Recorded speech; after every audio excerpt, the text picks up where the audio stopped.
Proses belajar mengajar hari pertama tahun ajaran baru di Kabupaten Biren dilakukan secara luring. Pihak sekolah memberlakukan protokol kesehatan ketat bagi siswa dan guru guna menghindari penyebaran COVID-19 di lingkungan sekolah.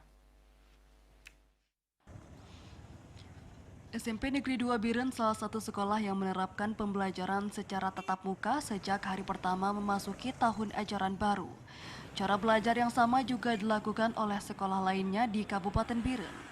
Namun mengingat penularan COVID-19 saat ini masih tinggi, agar tidak terjadi klaster baru di lingkungan sekolah, pihak sekolah memberlakukan aturan ketat protokol kesehatan bagi guru dan peserta didik baru.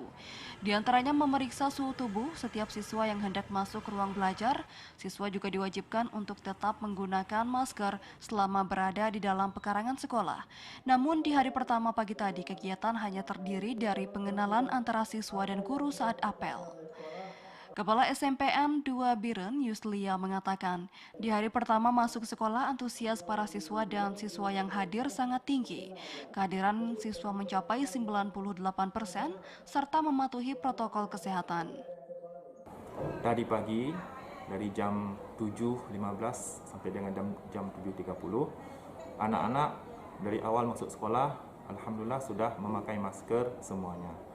Kemudian sebelum mereka masuk ke lingkungan sekolah, terlebih dahulu oleh guru piket dan satpam akan mengecek suhu daripada tubuh anak-anak. Yuslia menambahkan agar para siswa terbiasa dalam menerapkan protokol kesehatan di lingkungan sekolah. Sudah jauh-jauh hari disosialisasikan melalui grup WhatsApp kepada seluruh wali murid, baik itu murid baru atau yang lama. Ia berharap agar pembelajaran di tahun ajaran baru ini bisa lebih maksimal, walaupun masih menerapkan sistem shift atau pembatasan siswa untuk setiap kelasnya. Dari Biren, Umar, Tim Liputan TVRI melaporkan.